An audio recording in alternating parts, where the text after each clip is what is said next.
দাও, জং দেখিয়ে দাও যেখানে মওলা কায়নাতকে ছাড়া জিতেছে।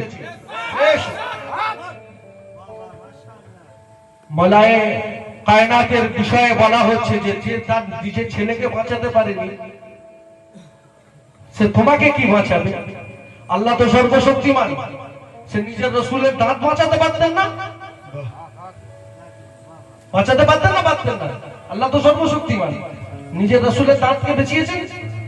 তো তেমন মওলায়ে কায়নাত বাঁচাতে যাননি। কেন? কারণ ইতিহাস গাওয়া আছে মওলা হুসাইন পাকের এক্সাম চলছিল, পরীক্ষা চলছিল, ইশকের পরীক্ষা। যে পরীক্ষাতে পাস হওয়া মানে ইসলাম জিন্দা। যে ইসলামকে জিন্দা করার জন্য মওলায়ে কায়নাত আর মওলা আলী মুশকিল কুশা চুপ ছিলেন। যদি মওলা হুসাইন একবার আওয়াজ দিতেন, কয়ামত বরপা হো জাতি।